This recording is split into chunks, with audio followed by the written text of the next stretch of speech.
Students, ये MSc final botany का जो प्लांट फिजियोलॉजी वाला पेपर है उसमें आज हम नेक्स्ट टॉपिक फोटोसिंथेटिक पिगमेंट्स के बारे में बात करेंगे।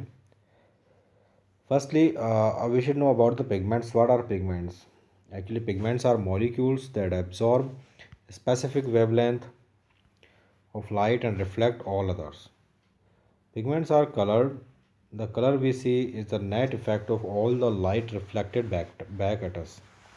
सो दैट मीन्स सभी जो पिगमेंट्स हैं वो कलरफुल होते हैं, और जो कलर हमें दिखाई देता है वह वास्तव में उस पिगमेंट का कलर ना होकर जो लाइट उस पर जाती है, तो वो जो लाइट रिफ्लेक्ट होती है वो कौन से कलर की है वही हमको दिखाई देता है। ये हम पहले भी पढ़ चुके हैं।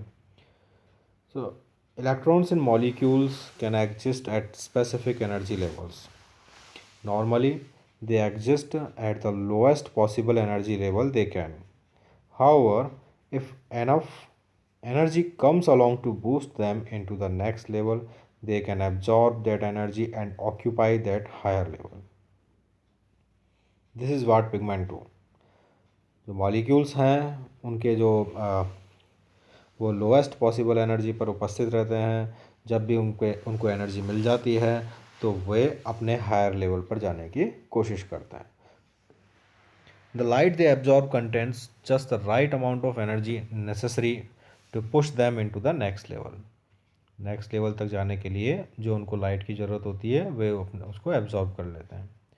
So any light that does not have enough or has too much energy can not be absorbed and is reflected. The electron in the higher energy level, however, does not want to stay there. It wants to return to its normal lower energy level. In order to do this, it must get rid of, release the energy that has put into the higher energy state to begin with. So, actually इसमें जो higher energy level पर जब electron चला गया है तो वह फिर से कोशिश करता है कि वह फिर से अपनी नॉर्मल स्थिति में आ जाए। नॉर्मल स्थिति कहाँ है? उसकी लोअर एनर्जी की। तो लोअर एनर्जी की जो स्टेट है उस पर वो आना चाहता है, लेकिन उसके लिए उसको क्या करना पड़ेगा कि अपनी जो एनर्जी है उसको रिलीज़ करनी होगी, जो उसने एनर्जी गेन की है। अब इसके कई रास्ते हैं। वो कौन कौन से रास्ते हैं कि वो अपनी जो एक्स्ट्रा एनर्जी है उसको कन्वर्ट कर दे मॉलिक्यूलर मोशन में, यानी कि जो अणुओं की गति है उसमें परिवर्तित कर दे और उसको हीट के द्वारा उसकी हानि कर दे, लॉस्ट हो जाए। ठीक है।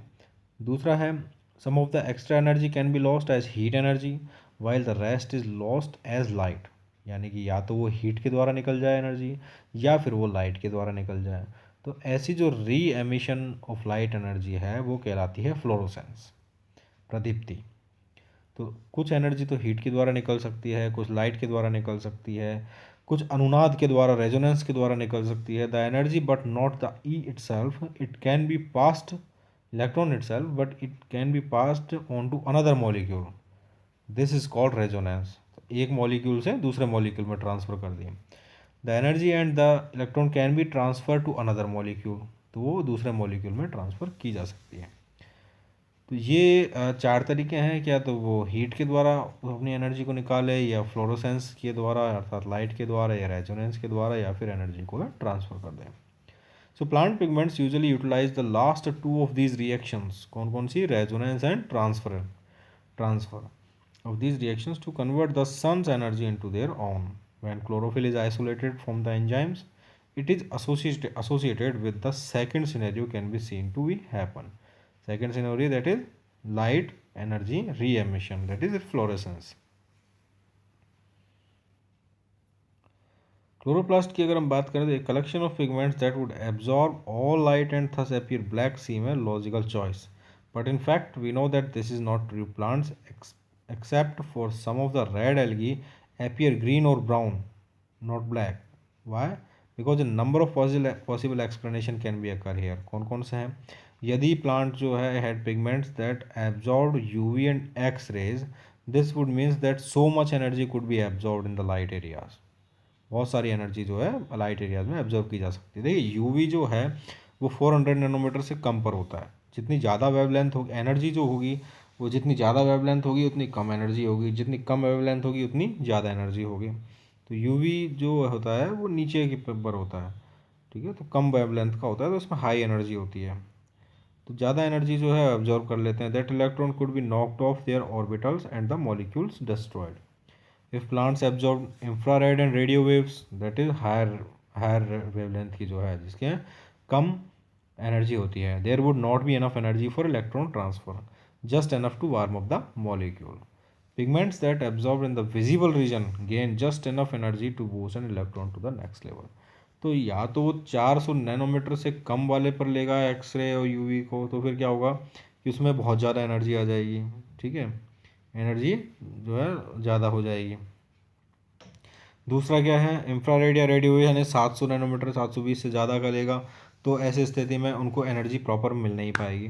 तो जो प्रॉपर एनर्जी है वो कहाँ मिलेगी, विजिबल रीजन में, जैसे दैट इज़ 400 to 700 नैनोमीटर जो विजिबल स्पेक्ट्रम होता है। तो ये जो एनर्जी है वो पर्याप्त होती है एक इलेक्ट्रॉन को अपने उसके उच्च स्तर तक पहुंचाने के लिए।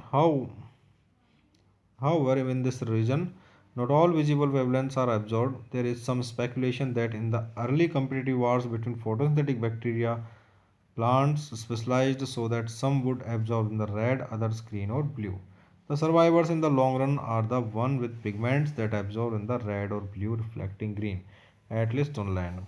तो इवोल्यूशन के दौरान जो है ऐसे सर्वाइवर्स रहे जो कि रेड या ब्लू जो है लाइट को एब्जॉर्ब करते थे और रिफ्लेक्ट करते हैं ग्रीन को।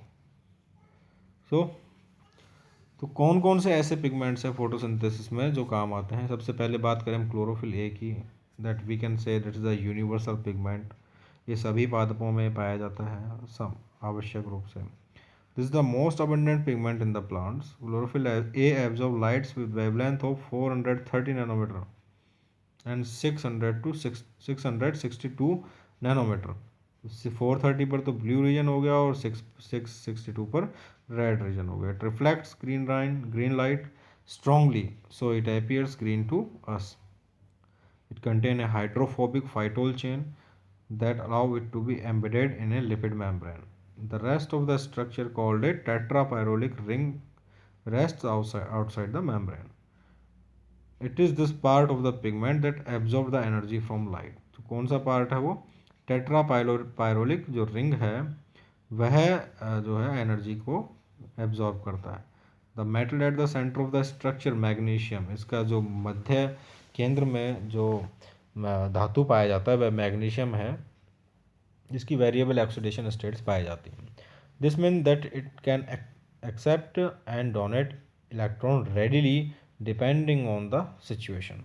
It's flexible, which is very important to the function of molecule. So here you can see in the screen that chlorophyll A का जो आप देख रहे हैं 430 के आसपास जो है इसका पीक है और यहाँ पर 662 के आसपास इसका पीक है। तो ये जो है ब्लू और रेड रीजन के पास है। इसकी स्ट्रक्चर की हम बात करें तो आप देख पा रहे हैं